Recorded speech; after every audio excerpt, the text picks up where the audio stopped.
परमाराध्य सदगुरु महाराज के प्रवचन का पाठ महर्षि में ही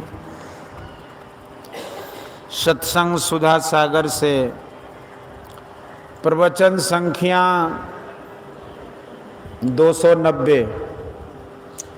ईश्वर समुद्र हैं और सज्जन बादल। धर्मानुरागिनी प्यारी जनता, संतों ने ईश्वर की भक्ति को बहुत दृढ़ता से सब लोगों के लिए दृढ़ा दिया है। उन्होंने बताया है कि ईश्वर की भक्ति से ही मनुष्य का कल्याण होगा, इसलिए ईश्वर की स्थिति में पूर्ण विश्वास करके भक्ति करो। ईश्वर की भक्ति में उनकी उपासना, स्तुति और प्रार्थना होनी चाहिए, इसको याद रखिए। स्तुति कहते हैं जस गान करने को, प्रार्थना कहते हैं नम्रता सहित कुछ मांगने को। ईश्वर तो सबको जिसको जो कुछ देना चाहिए देते हैं, फिर भी लोगों को धैर्य नहीं रहता है तो मांगते हैं। मांगो तो ईश्वर से मांगो, ईश्वर से वही चीज मांगो जो ईश्वर ही दे सकते हैं और कोई नहीं। मेरी समझ से वह ईश्वर का स्वरूप ही है और कुछ नहीं है। ईश्वर अपने स्वरूप को आप व्यक्त कर सकते हैं, दूसरे को अधिकार नहीं है। ऐसा हो जाए तो कुछ बाकी नहीं रहेगा। उपासना को आराधना भी कहते हैं। एकांत में बैठ बैठ कर जप करो, ध्यान करो, जप विधि को जानो और ध्यान विधि को जानो। जप ध्यान करने से ईश्वर की ओर जाया जा सकेगा, पहुंचा जा सकेगा। ईश्वर की ओर जाना ईश्वर की भक्ति है, उपासना आराधना है। जिससे जो उपकृत हो उसका उपकार, वह उपकारक का गुणगान करे, उनकी जो सेवा हो करे, वही उचित है। ईश्वर से हम कितने उपकृत हैं क्या कहा जाए। एक श्वास भी उनकी कृपा के बिना हम नहीं ले सकते। बिना वायुमंडल के श्वास हम कैसे ले सकते हैं। एक श्वास से भिन्न रहकर हम ईश्वर को नहीं जान सकते। ईश्वर से बहुत उपकृत है। ईश्वर का गुणगान अवश्य करो, इससे ईश्वर में अनुरक्ति होती है, ईश्वर भक्ति में रुचि बढ़ती है। इसलिए ईश्वर की स्तुति करो। ईश्वर का ज्ञान हमको मिलता है संत गण से। गोस्वामी तुलसीदास जी ने कहा कि राम सिंधु घन सज्जन धीरा, चंदन तरुहरि संत समीरा। ईश्वर समुद्र हैं और सज्जन सतजन बादल हैं। समुद्र में बहुत जल है, बादल उसी जल से बनकर तमाम संसार को सींचकर जीवन दान देते हैं। इसी तरह संतगण भी संतगण भी धीर सज्जन भी ईश्वर के बनाए बनते हैं और तमाम संसार को ईश्वर का ज्ञान देकर, ईश्वर मुख करके, ईश्वर का भजन करा के मोक्ष देते हैं। यह संत का उपकार है।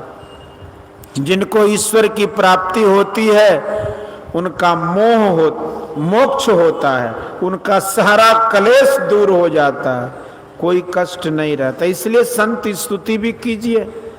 सब क्षेत्र क्षर परापरा पर और अक्षर पार में, यह ईश्वर की स्तुति और सब संतन की बड़ी बलिहारी यह संत स्तुति है। मनुष्यों को जो पदार्थ, जो परमार्थ का पाठ पढ़ाने वाले, उस ओर ले जाने वाले और युक्ति बताने वाले होते हैं, वे गुरु होते हैं। संत की तरह उनका भी उपकार होता है। संत लोग कभी कभी दर्शन देते हैं और गुरु भी कभी कभी दर्शन देते हैं, लेकिन गुरु खास तरह से उपकार करते हैं। गुरु और संत के उपकार से मनुष्य उपकृत होता है। इसलिए संत स्तुति के बाद हम लोग गुरु स्तुति करते हैं। इसके बाद हम अपने धर्म को जाने। धर्म कहते हैं शुभ कर्म को, ऐसा कर्म करना जिससे संसार के क्लेशों से छूटकर ईश्वर को पा लेना हो। धर्म की परिभाषा को जानना। संतों ने जो ज्ञान बताया है उसका पीछे पाठ करते। धर्म के सिद्धांत और उनकी परिभाषा को नित्य पढ़ना चाहिए। कभी भूलना नहीं चाहिए। जो कभी कभी पाठ करे, सब दिन पाठ नहीं करे तो भूल जाएंगे।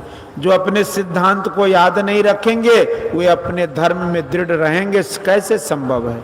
हम लोग संतों के ज्ञान के अनुकूल सत्संग करते हैं। संतों ने ईश्वर का ज्ञान दिया है कि जो इंद्रिय ज्ञान में नहीं आता, केवल आत्मा के ही ज्ञान में आता, वह ईश्वर है।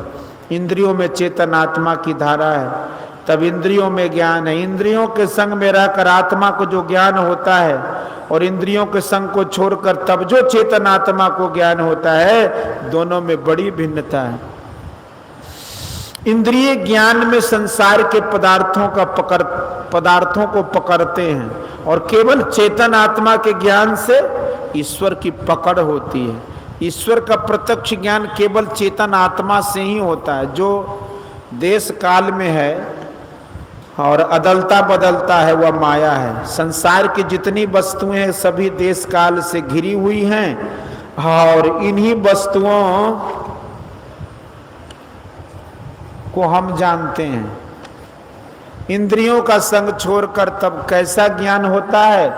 पुस्तक में पढ़ते हैं, किसी से सुनते हैं, लेकिन प्रत्यक्ष रूप में नहीं जानते। प्रत्यक्ष रूप में नहीं जानने के कारण अधूरे रहते हैं। पूरा ज्ञान प्रत्यक्ष ज्ञान में होता है। पढ़ो, सुनो, समझो, यह परोक्ष ज्ञान है, लेकिन यह पूर्ण नहीं है।